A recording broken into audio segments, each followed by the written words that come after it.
27 years ago, an entire class of students vanished on a school trip, gone without a trace, leaving families shattered. Authorities suspected the male teacher who disappeared with them, but with no bodies and almost no leads, the investigation eventually went cold. Yet one mother refused to give up. For decades she clung to the tiny hope that her daughter might still be alive somewhere.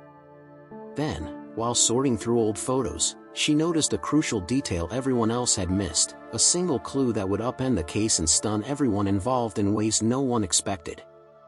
Before we dive into the shocking story, tell us where you're watching from today, and if you like this video, don't forget to subscribe. On the morning of September 28, 2023, Laura Calloway woke with a heavy heart. The sky outside was gray, matching the mood she'd been bracing for. It had been exactly 27 years since her daughter, Rory, disappeared. Slowly she rose, walked to her dressing table, and took down a close-up photo of Rory in her school uniform that hung on the mirror. Holding the picture, Laura's eyes filled with tears as she looked at her daughter's smiling face. "Oh, Rory," she whispered, her voice breaking. She forced a deep breath and steadied herself against the wave of sorrow threatening to overwhelm her. 27 years of pain had taught her she needed to be strong. After washing and dressing, Laura checked her phone. A message from her best friend, Helen Carter, read, "You're not alone today, we all remember. If you need company, come by anytime." Helen, whose own child had been among the missing, was one of the few people who truly understood Laura's grief. Laura felt a small comfort and replied, asking if she could come over right away. Helen's answer was immediate and welcoming.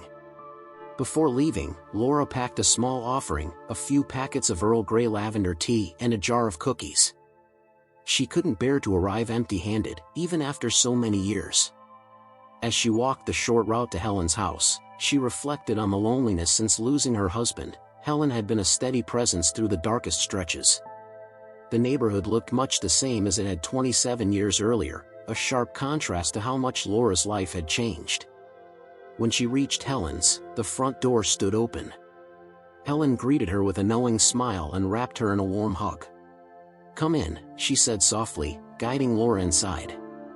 Laura handed over the tea and cookies, and Helen set the kettle on while Laura sank onto the living room sofa. The familiar surroundings brought a small, welcome calm on such a difficult day. Helen asked gently, "How are you doing?" Laura sighed and looked down. "I'm doing my best," she said. "This day is always the hardest." She paused to gather her thoughts. "Even though I've learned to live with it, the past still haunts me, especially today." Helen nodded. "Same here," she admitted. "I finished therapy last year and have tried to stop letting the what-ifs consume me, but this day still hits hard. Maybe I need therapy again." The kettle began to whistle. Helen poured hot water into 2 cups and placed them on the coffee table. The aroma of Earl Grey and lavender offered a brief moment of peace amid their shared grief. As they sipped their tea, Laura felt grateful for Helen's presence. Over the years they'd formed a bond through tragedy, supporting one another when no one else could fully understand. The weight of loss hung in the room, but there was also quiet solidarity, a reminder they weren't facing it alone. Helen set her cup down and, with a gentle smile, said, "My psychologist told me something helpful: face the pain when it comes and accept it as part of you, rather than trying to hide from it." She paused, choosing her next words carefully. Helen hesitated before speaking. "I was thinking, maybe we could look at some photos together, if you feel up to it." Laura took another sip of tea, letting the warmth settle her nerves.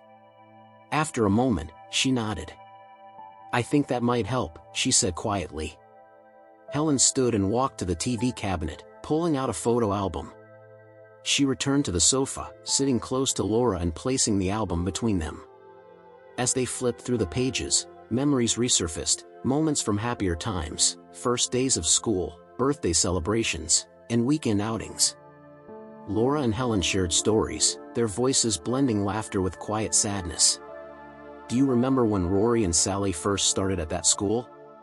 Laura asked, pointing to a photo of the 2 girls in their uniforms. Helen nodded with a soft, distant smile. "Grade 5, right?" The school had only been open for a couple of years back then. That's right, Laura said. I remember how small the class was at the beginning, just 6 students.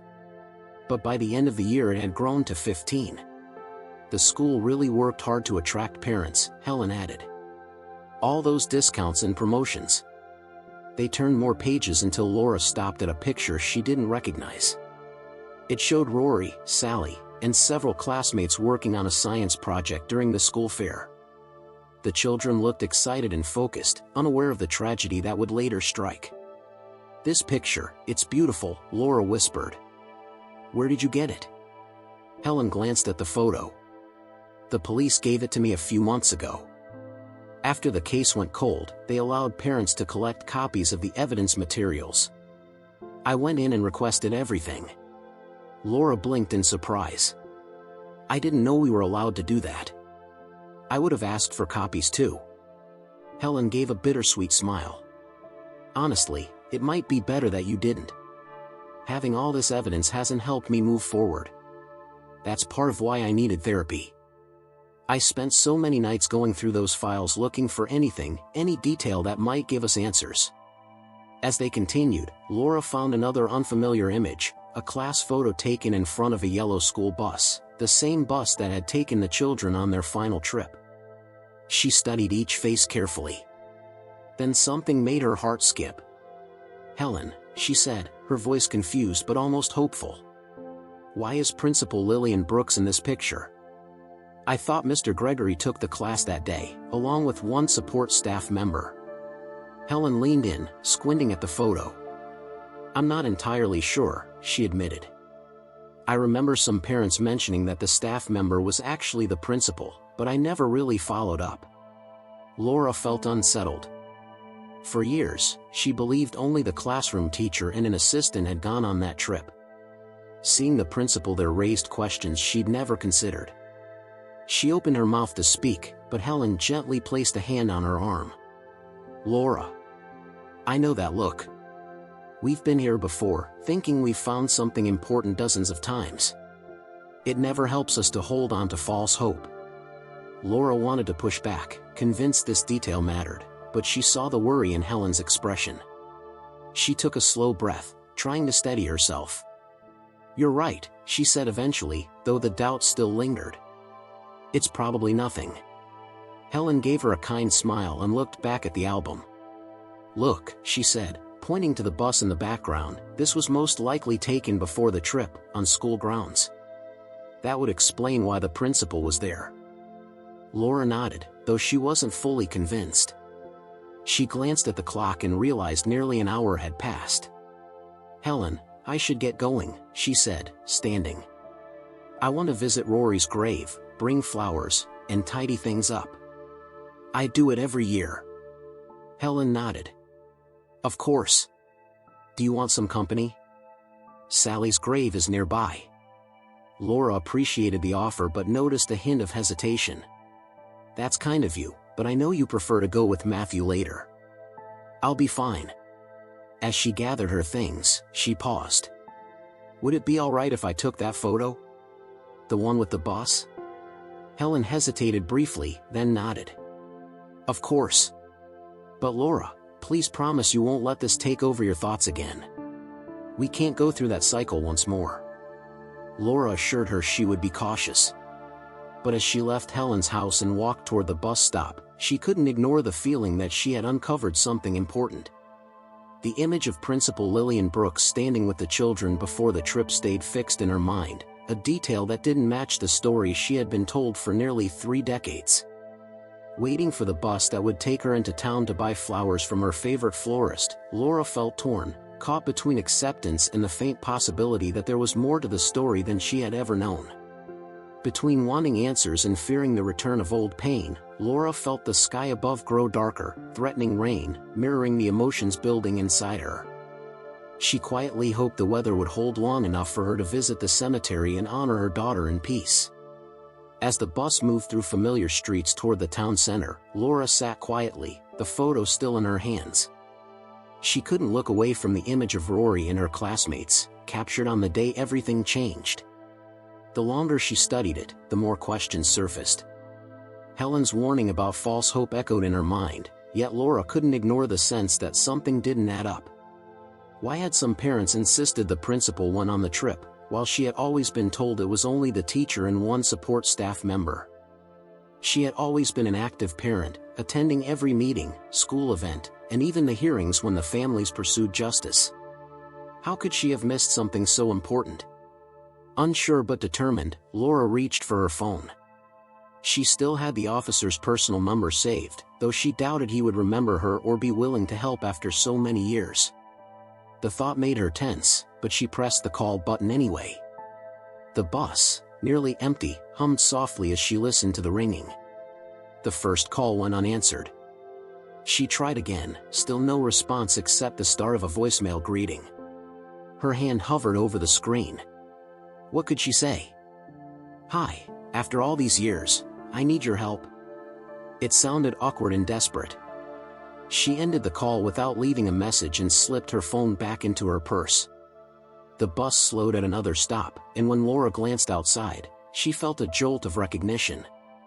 They were near the principal's old neighborhood.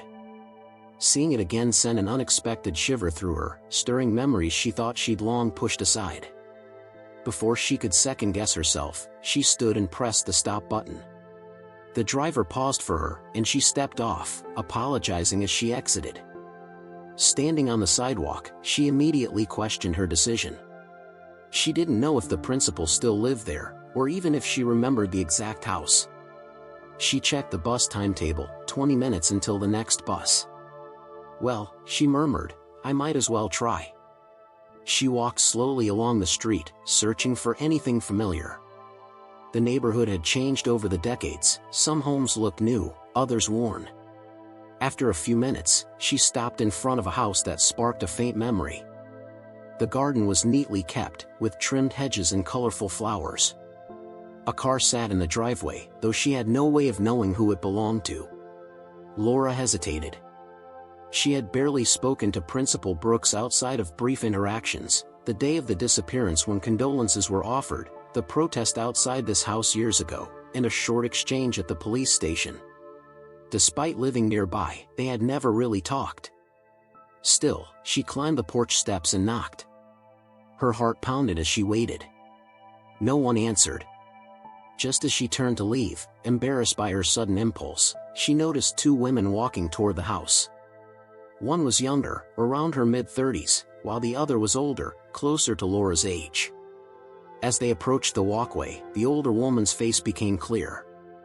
Laura recognized her instantly, Principal Lillian Brooks. Time had softened her features, but there was no mistaking her. The principal didn't seem to recognize Laura at first. Her expression was polite, but cautious. "Can I help you?" she asked gently. Laura swallowed, nerves tightening in her chest. "I'm Laura Calloway," she said, watching as recognition slowly shifted across the principal's face. Principal Brooks stopped in place, her composure fading for a brief moment. The principal's composure slipped as she began to stutter. "Oh, Mrs. Calloway, please, just give me a moment." She turned toward the younger woman beside her, gently guiding her toward the house. "Why don't you go inside and make yourself comfortable? I'll be right there." As Principal Brooks fumbled with her keys, letting the young woman in, Laura's thoughts raced. She knew the principal had never had children, so who was this younger woman? Had she interrupted something important? Once both women stepped inside, Laura saw the principal turn on the lights. Unsure whether to wait or call out, she stayed close to the doorway. The house was quiet except for a faint murmur deeper inside. After a brief pause, she knocked again, even though the door was slightly open. Footsteps approached, and the door swung wider. Lillian appeared in a hurry, wiping her hands on her blouse as though she had just washed them. "I'm so sorry for the wait," she said with a forced laugh. Forgive me, but your name sounds familiar." "I can't place it." Laura drew in a steady breath. "I'm Rory Calloway's mother," she said, watching carefully for the woman's reaction. "My daughter was in the grade 5 class of 1996. She disappeared during the school trip." The principal's face drained of color, her smile faltering. Her eyes shifted nervously between Laura and the young woman still visible in the background, standing quietly as if listening from afar.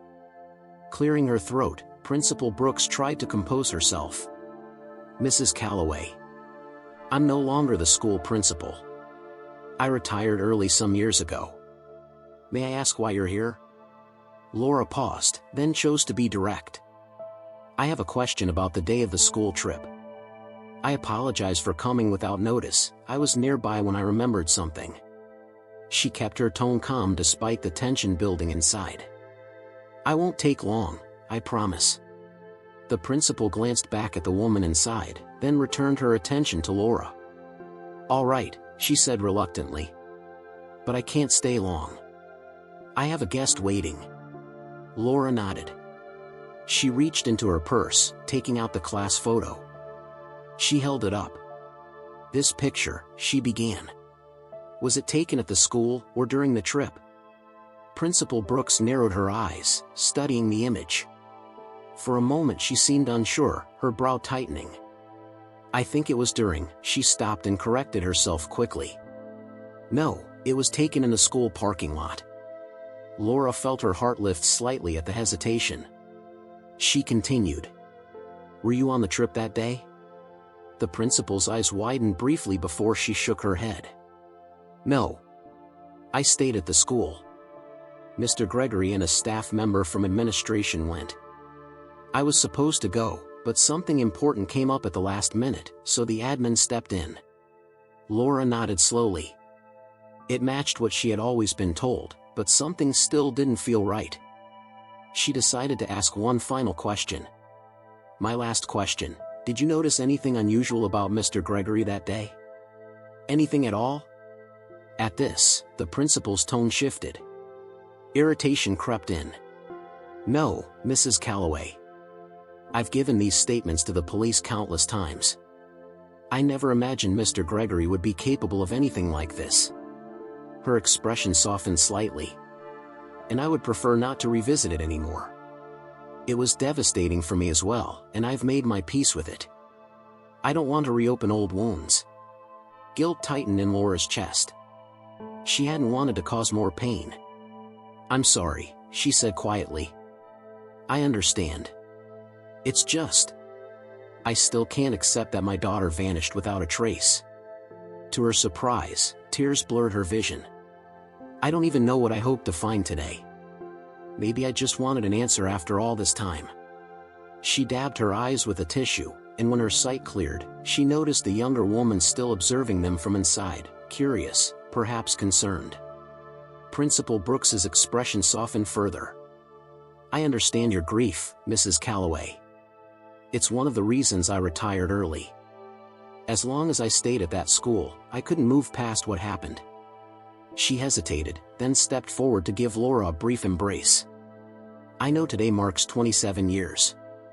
You're not the first parent to come by on this day." Laura blinked, surprised by the sudden gesture. She returned the faint smile, placing the photo back in her purse. "Thank you for your time. I should go. I'm sorry for interrupting your afternoon." As she stepped away from the house, she couldn't shake the uneasy feeling lingering in her mind. The principal's early hesitation, the unexpected presence of the young woman, and the slight inconsistencies in her answers all weighed heavily on her. Yet she also knew her suspicions could simply be her imagination, her grief searching for patterns that weren't there.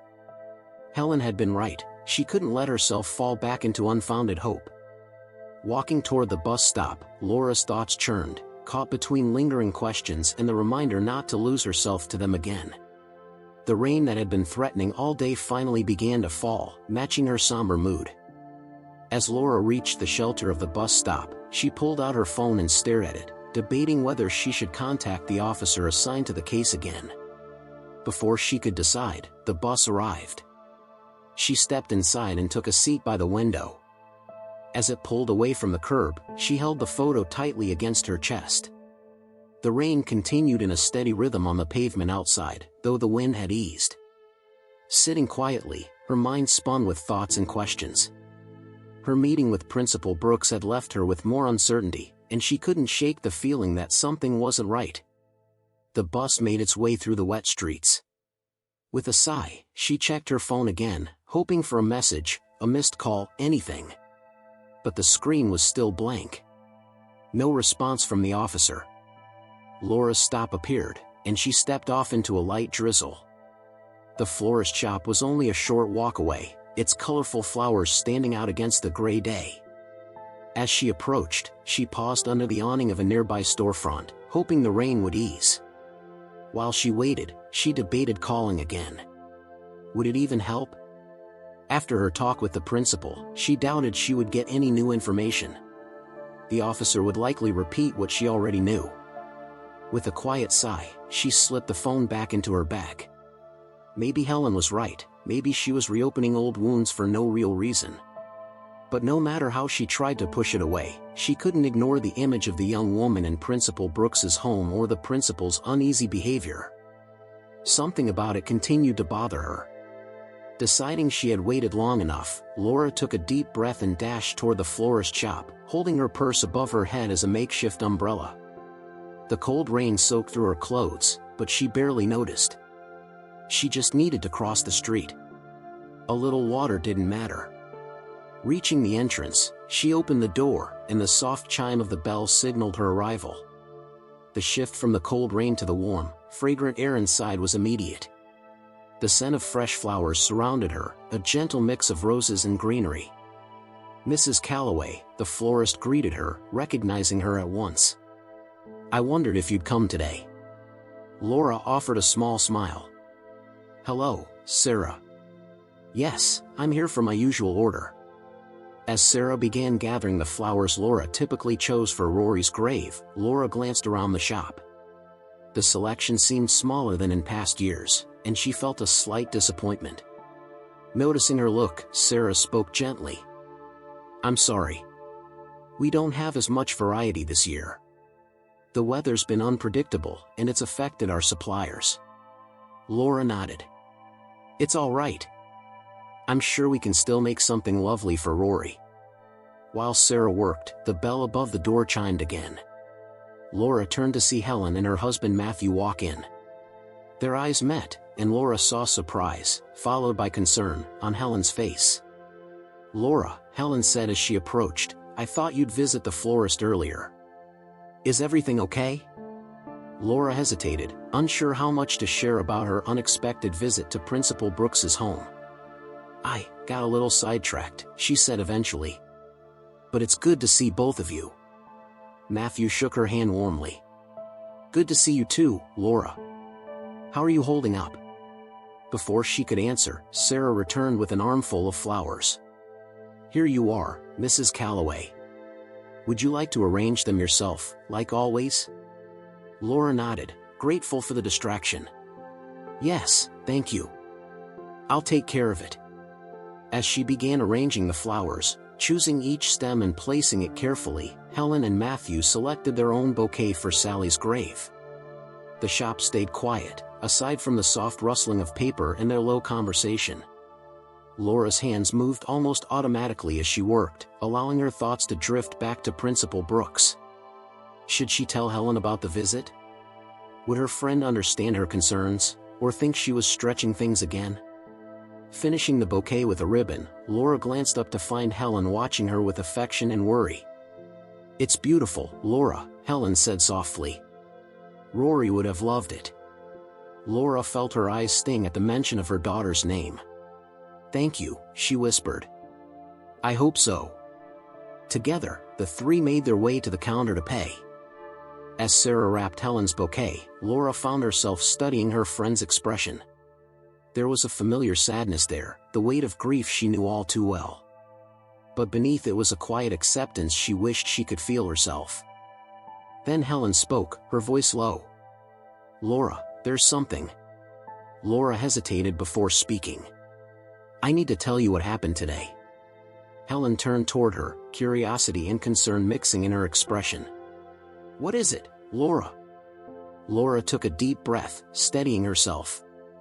"After I left your place, I went to see Principal Brooks." Helen's eyes widened. "You did what? Why?" Before Laura could respond, Sarah handed them their wrapped bouquets. "Here you are, ladies. I hope these bring some comfort today." They thanked her, and as they exited the shop, Laura could feel Helen's questioning stare. She knew she owed her an explanation, but she wasn't sure how to express her suspicions without sounding like she was chasing something that wasn't there. Outside, the rain had finally stopped, leaving the air fresh. Matthew suggested they all go to the cemetery together, and Laura quietly agreed.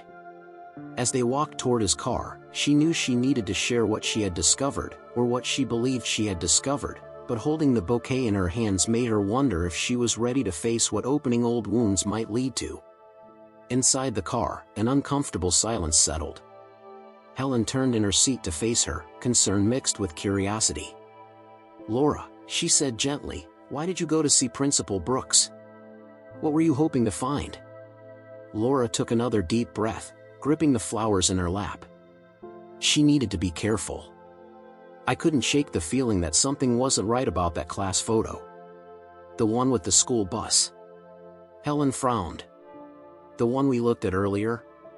What about it?" "I asked her about it," Laura explained. "She said it was taken at the school before the trip. But at first, she said it was taken during the trip. Then she corrected herself. Doesn't that seem odd?" It felt like she didn't want to say the wrong thing. Her voice grew more insistent, the weight of her doubts pressing harder. Matthew glanced at her through the rearview mirror, his tone steady. "Laura, it's been 27 years. Memories blur, especially after something so traumatic." "I know," she said quietly. "But there was something else. When I got to her house, there was a young woman there, someone I don't know." And the principal seemed nervous, like she didn't want her hearing anything. Helen and Matthew exchanged a look that Laura couldn't quite read. After a moment, Helen spoke again, calm but firm. "Laura, I understand wanting answers. I really do. But we've gone through this before. Remember 3 years ago, when you thought there was a link between the bus driver and that old case in Oregon?" Laura felt her cheeks warm at the memory. She had spent weeks convinced she had found something important, only for it to lead nowhere. "This feels different," she said, though a small voice inside wondered if she was trying to reassure herself more than them. The car grew quiet as they drove through the familiar streets. Laura stared out the window as the town shifted into open countryside. The clouds were breaking, showing small patches of blue. Approaching the cemetery gates, Matthew finally spoke. "Laura, we care about you. We just don't want to see you hurt again by hoping for something that isn't there." She nodded, feeling her throat tighten. "I know," she whispered. "But I can't ignore the feeling. Rory and Sally, and all the others, they deserve more than silence. They deserve the truth." Helen reached back and gave her hand a gentle squeeze. "They do. But sometimes the truth is that we may never know everything. And we have to find a way to live with that." When Matthew parked the car, Laura felt a wave of emotions, familiar grief, stubborn hope, and now a renewed sense of determination. Her friends meant well, but she couldn't shake the sense that her conversation with Principal Brooks had opened something she wasn't ready to close. They stepped out into the cool air, the scent of damp earth lingering. The rain had left a quiet stillness around the cemetery. Their footsteps were soft as they moved toward Rory's and Sally's graves, close, though not side by side, placed together by the two families as a small comfort. Laura approached Rory's headstone first. Her chest tightened as she knelt, placing the fresh bouquet gently at its base. The petals brought a bit of color against the gray stone. She ran her fingers along the engraved name, tracing each letter as if relearning it. It always broke her heart that this gravestone marked an empty resting place, no remains beneath it, no true closure. They had needed somewhere to put their grief, somewhere to visit, but the fact that Rory's body had never been found stayed with her. The stone was both comforting and a painful reminder of everything unknown. With a soft sigh, she opened her purse and pulled out the worn photograph, lifting it to study her daughter's face. Her fingertips brushed the image lightly as memories rose, Rory's laugh. Laura remembered the small habits her daughter had, The way Rory would tug on her sleeve when she wanted attention, the last time Laura had kissed her goodbye. Tears filled her eyes, spilling over as she let herself grieve. The pain was as sharp as it had been the day everything changed. She didn't hold back her sobs this time, allowing them to come freely. After a while, when the heaviness eased enough for her to breathe, Laura wiped her face and slowly stood.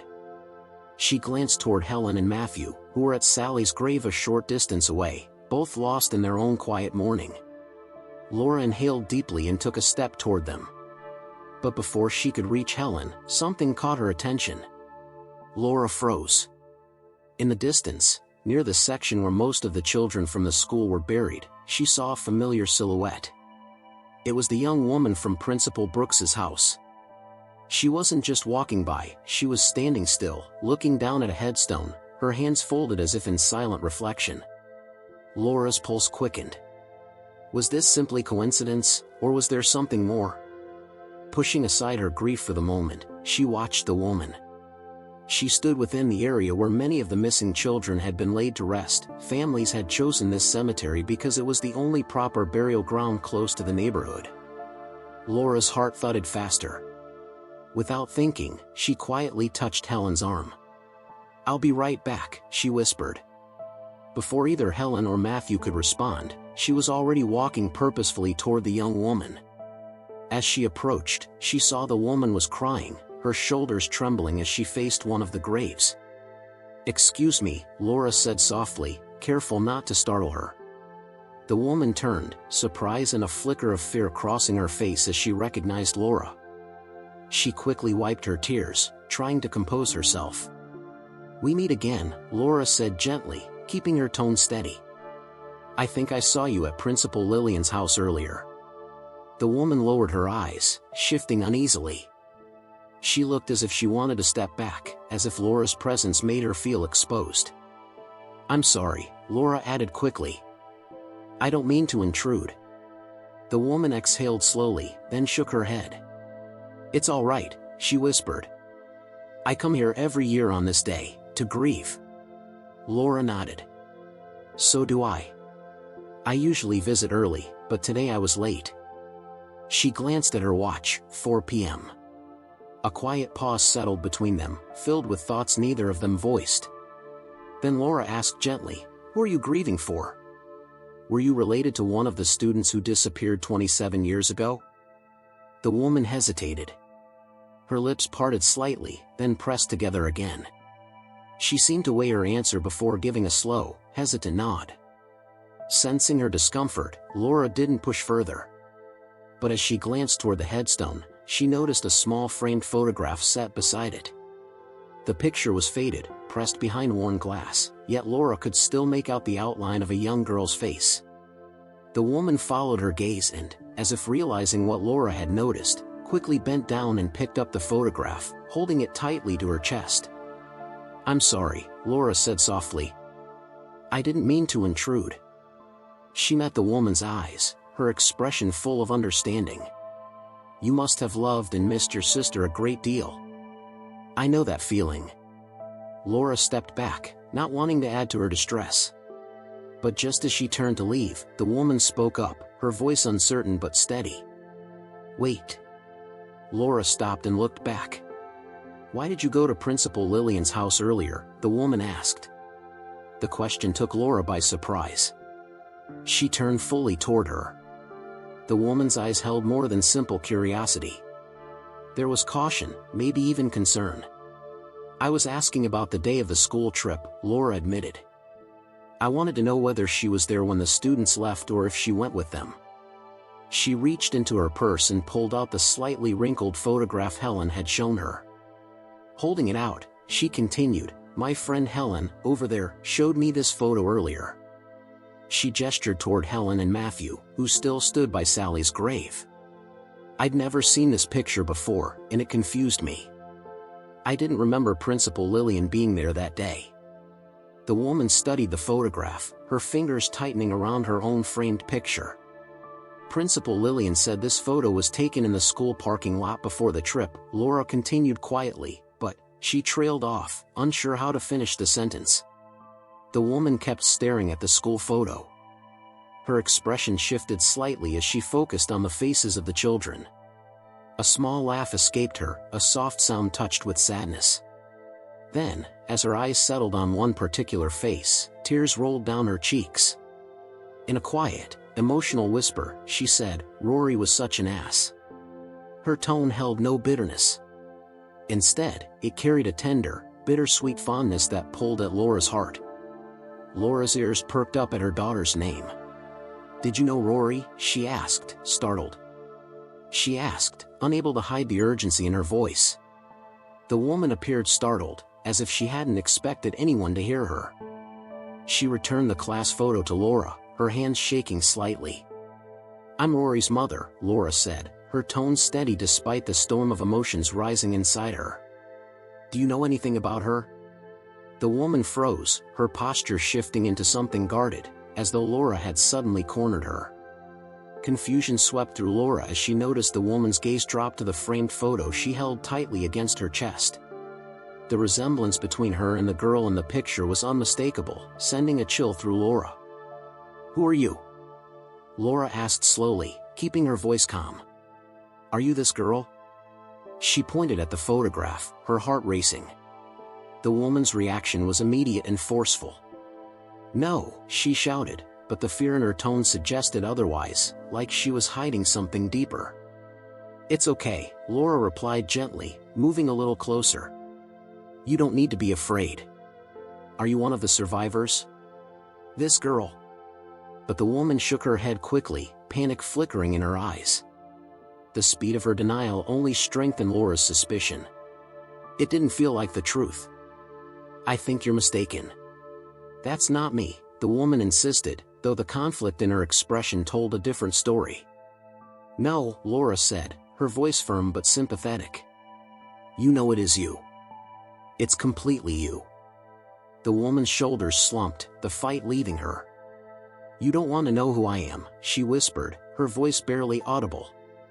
"It's better for everyone." "Please," Laura pleaded, emotion tightening her throat. "For all these years I've had no answers about what happened to my daughter. It's destroyed me. I come here every year to honor her, and the pain eases a little, until this day comes, and it feels like the same cycle all over again. An endless wait." Tears filled her eyes as she stepped closer. "If you know anything, please tell me." The woman's eyes shifted with emotion, and Laura continued, her voice steadier. "Why were you at Principal Lillian's house earlier?" "You can't be her daughter, Lillian doesn't have one." The question lingered between them, heavy with meaning. The woman's breath caught, and for a moment it felt like everything around them had gone still. After a long pause, she finally spoke. "You're right. I'm one of the missing students. A survivor." Laura's chest tightened, disbelief rushing through her. "What?" she breathed, struggling to grasp the weight of her words. Who are you?" "My name is Audrey Whitman," she answered. Recognition hit Laura instantly. She had seen Audrey's name on a tombstone countless times, a constant reminder of the tragedy. "You were in my daughter's class," Laura murmured, trying to remain composed. "Does your family know you're alive?" Audrey shook her head, guilt clouding her expression. "No. That's why I come later in the afternoon. My parents always visit in the morning." Laura thought of the many times she'd seen Audrey's parents at the cemetery, grief etched into their faces. "Why didn't you go back home?" she asked softly, careful not to push too hard. "I'm too damaged," Audrey said, her voice unsteady. "It's a long story." Laura's heart ached for her, for everything she must have endured. "You don't have to tell me everything," she said gently. "But please turn yourself in. Give the police your statement. Your evidence matters." Audrey shook her head quickly. "No. The principal said I'd only make things worse for everyone." Shock rippled through Laura. "Principal Lillian, she knew you were alive? And she told you not to come forward?" Laura struggled to comprehend it. "Why would she do that?" "I trusted her." "I trusted her too," Audrey said, her voice breaking. "She was the only one who understood what I went through. pain, Laura replied quietly, is living with unanswered questions. All of us are already suffering. It can't hurt more than this. She stepped closer. But your testimony could help. You could finally give the families the truth. Audrey lifted her gaze, searching Laura's expression. Really? Laura nodded, meaning every word. Yes. You would be helping every family here. After a long silence, Laura's words seemed to reach her. Hands trembling, Audrey took a deep breath and pulled out her phone. I think you're right. I've struggled with this choice for so long, but Lillian always talked me out of it, and I believed she had a reason. But seeing you today, she swallowed hard. I'll call the police.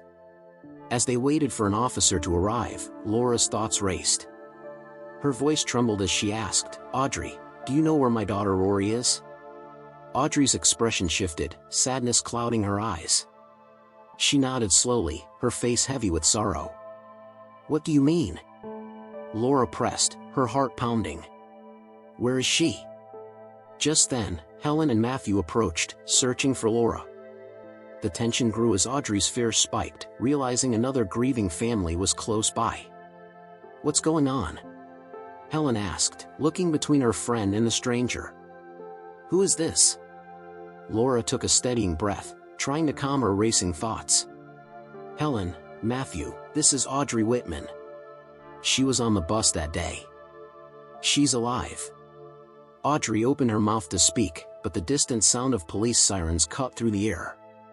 The noise seemed to still the moment, and Audrey instinctively tensed, as though ready to run. But Laura's voice pulled her back. Audrey, if you care about Rory and Sally, you owe them the truth, she said, her tone firm but kind. Audrey froze, then slowly turned to face the group. She saw the confusion on Helen and Matthew's faces and the urgency in Laura's eyes, something steady to hold on to amid her turmoil. Okay, Audrey said at last, her voice shaking but resolved. I'll talk. But at the station, 2 officers arrived, their presence adding a sense of order and pressure. They approached Audrey to confirm she was the one who had called. What's your name? One officer asked. Audrey Calloway. I'm one of the survivors from the missing children 27 years ago, she said, her voice becoming steadier as she finally spoke the words she had kept hidden. The officers exchanged a look before one radioed the station to verify her identity. While waiting, the officer turned to the group. We'll need everyone to come to the station. We can't have any disturbance here, he said firmly. Audrey nodded, pale but determined, and followed the officers to their car. Laura walked with Helen and Matthew toward their own vehicle, adrenaline still thrumming through her. Once inside, Laura couldn't hold back. You won't believe what just happened, she began, her voice unsteady with shock. She told them everything, Audrey's revelation, the principal's knowledge, and how the situation felt like a disturbing puzzle with missing pieces. Matthew frowned. Why would the principal hide something like that? I don't know, Laura admitted. But whatever Audrey knows, it must be serious. Serious enough to put Lillian at risk. At the station, the trio stepped into a tense atmosphere.